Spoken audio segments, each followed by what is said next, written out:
Olá pessoal, vamos para mais um vídeo sobre a regra do voleibol e hoje vamos falar sobre árbitro de desafio e árbitro reserva. Quer ficar por dentro de tudo? Assista ao vídeo até o final. Então bem-vindos fãs do vôlei, de árbitros a jogadores, de técnicos a torcedores. Sou Anderson Caçador, assistente técnico do canal Caçador do Vôlei, e não saia daí que nós já vamos começar.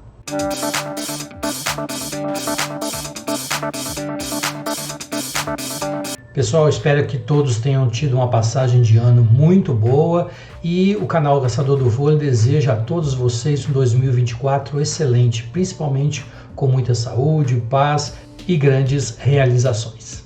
Antes de começarmos, quero pedir aquele seu apoio para dar o seu like lá no vídeo, se inscrever no canal se ainda não o fez e compartilhar os vídeos com seus amigos. Vocês também podem ajudar o canal Caçador do Vôlei no Valeu em cada vídeo e também se associando no Seja Membro. Eu conto com o seu apoio. Vamos para o nosso conteúdo de hoje. O nosso tema de hoje vai falar de coisas muito específicas, por isso eu vou até dar uma acelerada, porque vai falar de árbitro desafio. E no Brasil, nós só temos nas grandes competições, como Superliga, Supercopa, Copa do Brasil e o árbitro reserva. Nessas competições e até na base, nós não temos essa função no Brasil. Então vou passar mais acelerado, mas serve de conhecimento para todo mundo. Então estamos no capítulo 8, vamos falar sobre árbitro de desafio e árbitro reserva. Primeiro, o árbitro de desafio. A regra fala aqui que nas competições da Federação Internacional, mundiais oficiais, se o sistema de desafio está em uso, que se chama Video Challenge System, um árbitro de desafio é obrigatório. E nos últimos 4 anos, a Federação Internacional está usando árbitro de desafio exclusivo para essa função, que são árbitros que já não estão mais na idade, já estouraram a idade pela Federação Internacional e são convidados para continuar a carreira como árbitro de desafio. No Brasil já não é desse jeito. Os árbitros em atividade podem ser escalados como árbitros ou como árbitros de desafio. Aqui nós temos uma foto do sistema de desafio que é usado lá fora, que são várias telas de computador com técnicos e o árbitro de desafio. Aqui eles estão analisando um lance possivelmente de toque no bloqueio. Sobre a localização.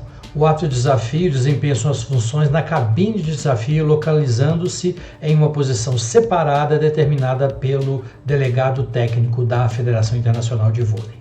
Para quem já assistiu essas competições aqui no Brasil e também os jogos no exterior, fica numa cabine, fica do lado do pessoal do sistema de desafio, que é uma equipe grande, mas é bem afastado.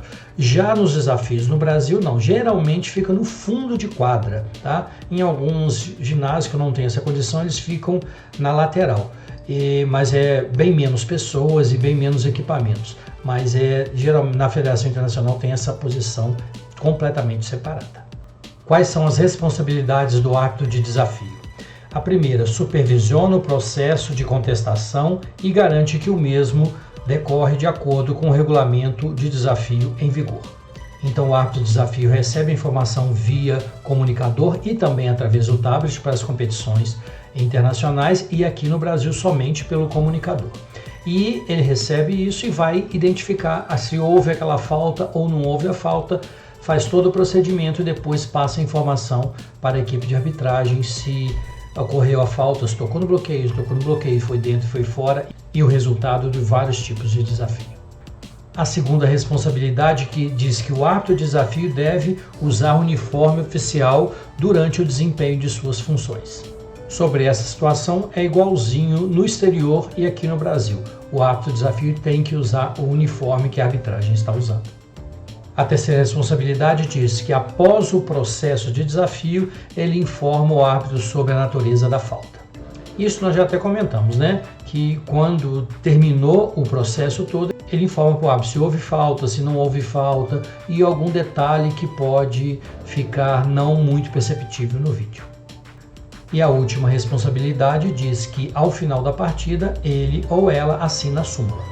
Logo que surgiu o árbitro de desafio, ele não precisava assinar a súmula no final do jogo, mas agora, tanto na súmula eletrônica como na súmula manuscrita, tem um espaço sim para o árbitro de desafio assinar a súmula ao final da partida, junto com o primeiro, o segundo árbitro, apontador e apontador assistente. Sobre o árbitro de desafio, é só isso que eu queria trazer, e mais tarde eu vou fazer um vídeo só sobre o sistema de desafio, que faltas podem pedir, quais não podem pedir, para ficar bem mais esclarecido para todo mundo. Agora eu só falei do árbitro e as suas responsabilidades. Agora vamos falar do árbitro reserva.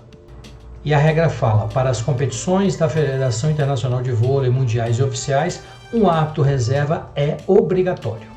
E o árbitro reserva, gente, é sempre um árbitro do país e um árbitro que está lá na competição. E sempre tem que ter um árbitro reserva, porque às vezes é preciso fazer essa troca do primeiro ou do segundo árbitro.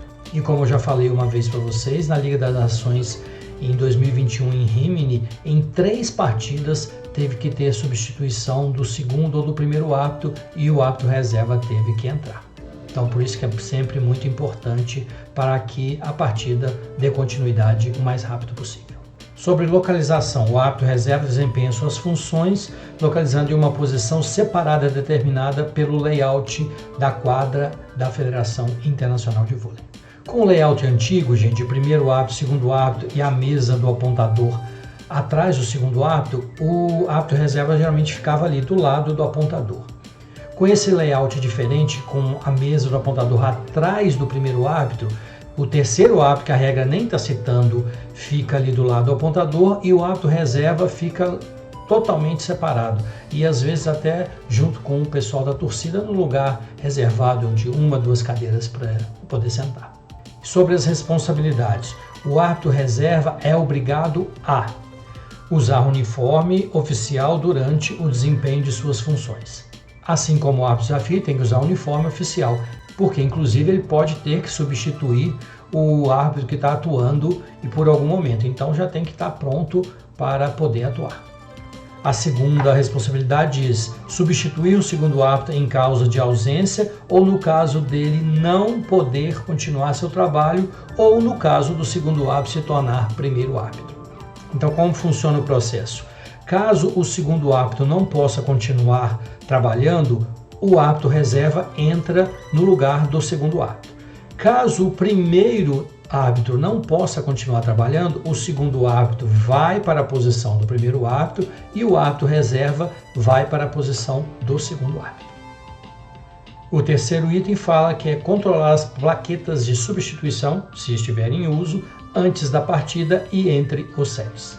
E lá fora, gente, nas competições da Federação Internacional, onde tem árbitro reserva, não está se usando mais plaqueta porque a substituição é toda enviada pelo tablet. Então essa responsabilidade nem está acontecendo mais.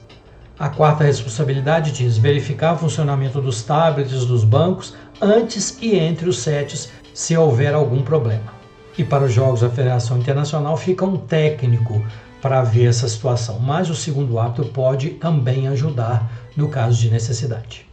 A quinta responsabilidade, ajudar o segundo árbitro a manter a zona livre limpa. Isso é claro no layout tradicional, primeiro árbitro, segundo árbitro e mesa do apontador atrás do segundo árbitro. Quando o layout for aquele diferente, vocês já sabem que o árbitro reserva vai ficar bem distante da quadra. A sexta diz que auxiliar o segundo árbitro a instruir o membro da equipe expulso, desqualificado, a ir para o vestiário da equipe. E por que isso? Com esse membro da equipe sendo expulso ou desqualificado, não tem mais área de penalidade, ele tem que ir para o vestiário. E para o jogo da sequência, o segundo árbitro não tem que ficar fazendo essa função, o árbitro reserva auxilia e para acompanhar para que a partida tenha prosseguimento o mais rápido possível. A sétima diz controlar os jogadores substitutos na área de aquecimento e no banco. Isso é muito importante, gente, porque às vezes o atleta fica em pé perto do técnico, não está na posição correta, então tem que controlar. O árbitro reserva faz esse controle para que o segundo árbitro fique concentrado somente nas ações que estão acontecendo dentro de quadra. A oitava diz entregar ao segundo árbitro 4 bolas de jogo imediatamente após a apresentação dos jogadores titulares e dar ao segundo árbitro uma bola de jogo após ele ter terminado a verificação da posição dos jogadores. Porque as 5 bolas do jogo ficam ali na mesa. Quando as equipes entram, são anunciadas, equipe A, equipe B, o árbitro reserva passa as 4 bolas para o segundo árbitro, que distribui para os boleiros, E depois que ele faz a conferência das duas equipes, ele dá a bola de jogo, onde o segundo árbitro vai mandar a bola para o sacador. Isto falando no layout tradicional, ok? E a última responsabilidade que fala que auxiliar o primeiro árbitro no trabalho dos enxugadores. Então, como nós vimos nas responsabilidades do primeiro árbitro, essa função é dele, controlar o trabalho dos enxugadores. Mas o árbitro reserva auxilia.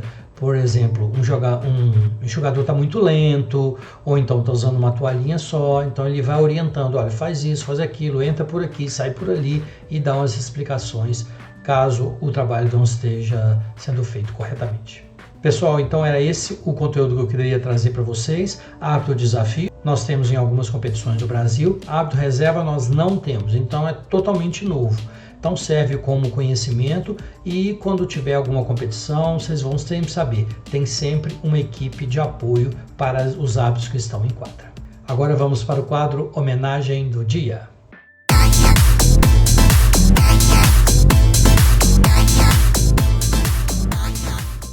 E os homenageados de hoje são os árbitros que atuaram no CBS, Campeonato Brasileiro de Seleções, Sub-18 masculino, segunda divisão, disputado em 2023 em Saquarema. Vamos aos árbitros. Antônio Marcos, da Bahia. Carlos Eduardo, do Rio de Janeiro. Carlos Kleber, de Alagoas. Delmerson Abreu, do Acre. Hugo Fortuna, de Goiás. Igor Santos, de Sergipe. Marcos Vinícius, de Tocantins. E os apontadores, Ricardo Tostes, do Rio de Janeiro, e Silvia Tardim, do Rio de Janeiro. A todos vocês recebam essa singela homenagem do canal Caçador do Vôlei pelo grande trabalho prestado nessa competição. Espero encontrar com vocês em outras competições pelo Brasil afora. Então é isso, pessoal, vamos ficando por aqui. Próximo vídeo, na segunda-feira, dia 8, vamos voltar ao nosso dia normal de publicação de vídeo. Novamente, espero que vocês tenham um excelente 2024. Um grande abraço a todos e até a próxima!